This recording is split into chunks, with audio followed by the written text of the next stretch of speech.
അമ്മ മെലിഞ്ഞു പോയിരുന്നു അമ്മേ? അമ്മയുടെ ദേഹം ശോഷിച്ചു പോയിരുന്നുവോ?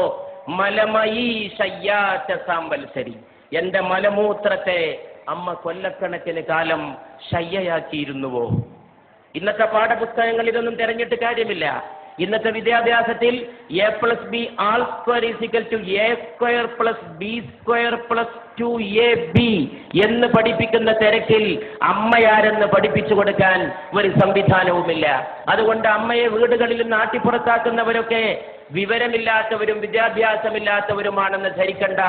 അവരൊക്കെ വലിയ ബഹുമതികളുടെ അക്ഷരക്കൂട്ടങ്ങളെ സ്വന്തം പേരിന്റെ അകമ്പടി ചേർത്ത് എഴുതി വെക്കുന്നവരും ബിരുദ കൂമ്പാരങ്ങളിൽ ജീവിക്കുന്നവരുമാണ്. പക്ഷെ അമ്മയെ തിരിച്ചറിയാൻ വേണ്ടത് വേറെ ഒരു ജ്ഞാനമാണ്, സ്നേഹത്തിന്റെ ഒരു ജ്ഞാനമാണ്.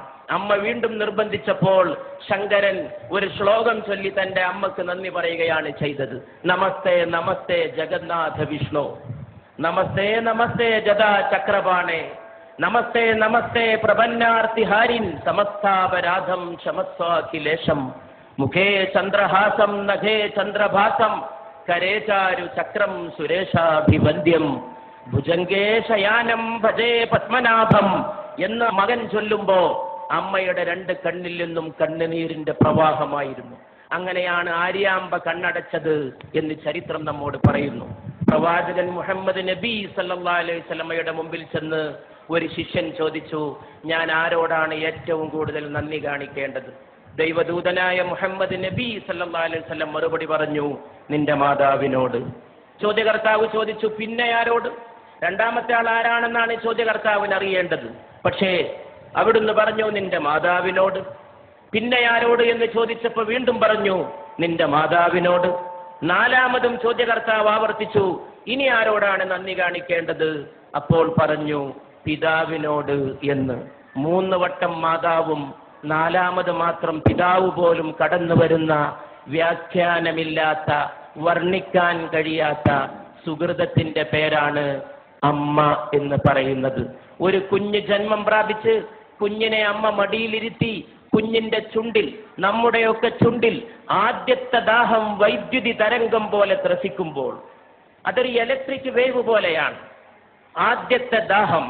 ആ ആദ്യത്തെ ദാഹം വൈദ്യുതി തരംഗം പോലെ നമ്മുടെ ചുണ്ടിൽ ത്രസിക്കുമ്പോൾ മാതാവ് തന്റെ നെഞ്ചത്തെ അമൃത കുംഭങ്ങളോട് തന്റെ മോനെ ചേർത്ത് പിടിക്കുന്നു. ചുണ്ടിന്റെ വൈദ്യുതിയുടെ ആദ്യദാഹം ത്രസിക്കുന്ന ആവേശത്തോടെ മാതാവിന്റെ ശരീരത്തോട് ചേരുമ്പോൾ അമ്മയുടെ ശരീരത്തിന്റെ ഓരോ സിരകളും ചേർന്ന് പാടുന്ന ഒരു സംഘഗാനമുണ്ട്. നീ അമ്മയാണ്, നീ അമ്മയാണ്, നീ അമ്മയാണ്. ഞാൻ വിശ്വസിക്കുന്നു ഈ ലോകത്തെ ഏറ്റവും വലിയ കലാമുഹൂർത്തം ആ സന്ദർഭമാണ്.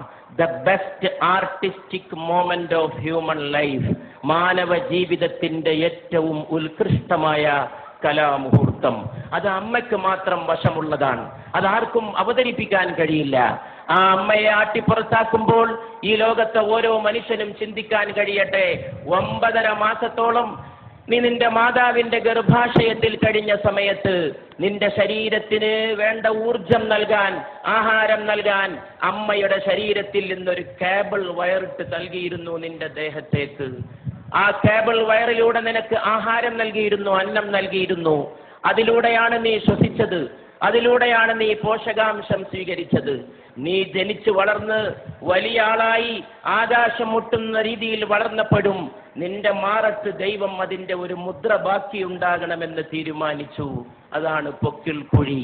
മാതാവിനെ ചവിട്ടാൻ കാലോങ്ങുന്നവന്റെ മാറത്തിരുന്ന് ഈ മുദ്ര തേങ്ങണം. ആ മുദ്ര മരിക്കുന്നവരെ, 9.5 മാസത്തെ ജീവത്യാഗത്തിന്റെ മുദ്ര, മനുഷ്യൻ മരിക്കുന്നവരെ അവന്റെ മാറത്ത് കിടക്കണം എന്ന് സർവേശ്വരൻ തീരുമാനിച്ചിരിക്കുന്നു. അച്ഛന്റെ മുദ്ര പോലും വേണമെങ്കിൽ ശരീരത്തിൽ നിന്ന് മാറ്റിയേക്കാം.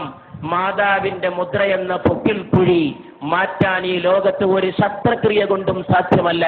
അത്ര വലിയ അടയാളമായി അത് ജ്വലിച്ചു നിൽക്കുകയാണ്. ഈ നാട്ടിക കടപ്പുറത്ത് തടിച്ചുകൂടിയ സഹോദരങ്ങൾക്ക് മുമ്പിൽ എൻ്റെ വാക്കുകൾ അവസാനിപ്പിക്കുമ്പോൾ എനിക്കൊന്നേ പറയാനുള്ളൂ. ഈ ലോകത്തിന്റെ ഇന്നത്തെ ഏറ്റവും വലിയ പ്രശ്നം ഏതാണ്?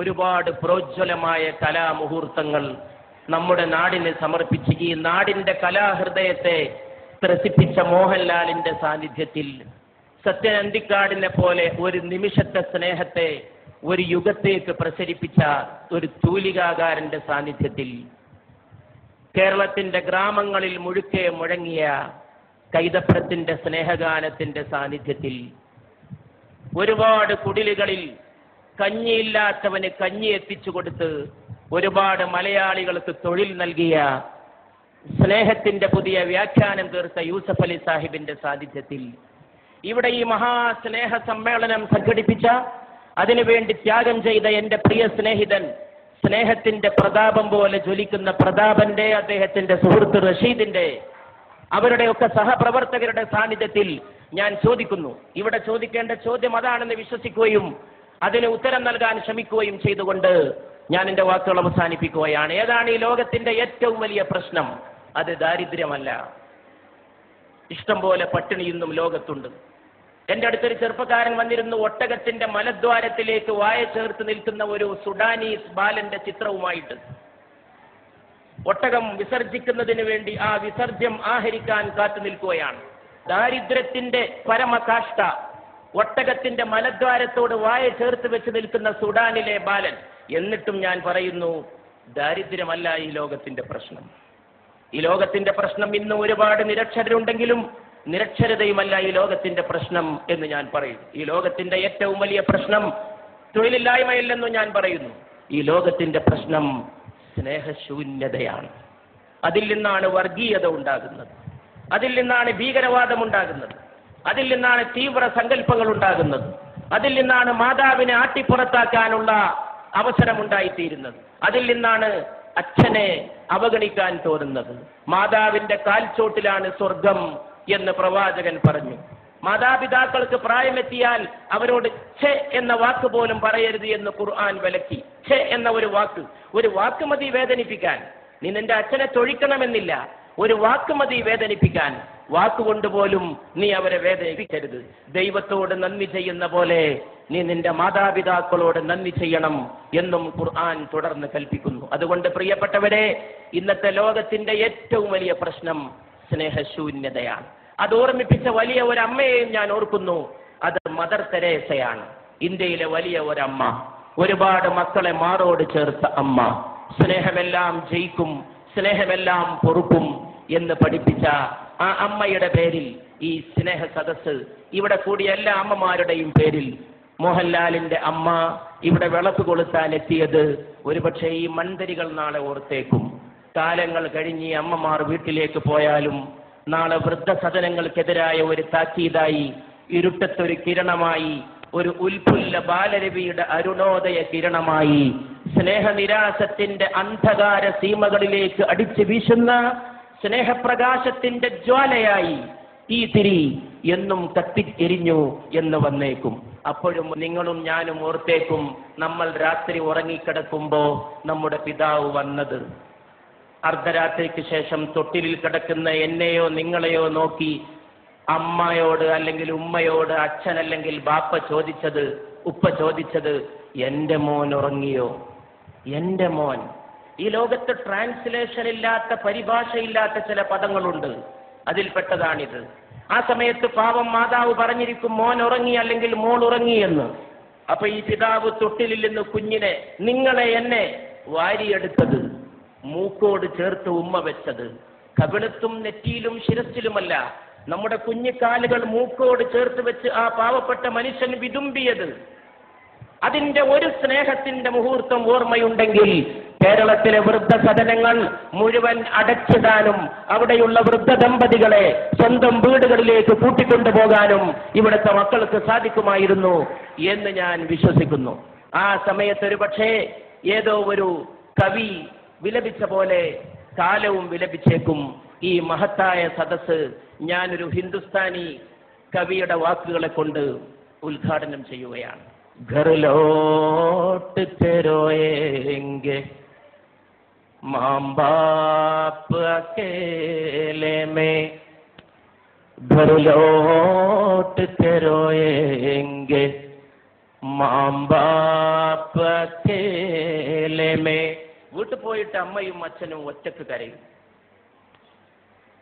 घर लौट के रोएंगे माँ बाप अकेले में, मिट्टी के खिलौने भी सस्ते न थे मेले में. എന്തുകൊണ്ടാണ് വീട്ടിൽ പോയിട്ട് അച്ഛനും അമ്മയും ഒറ്റക്ക് കരയുന്നത്?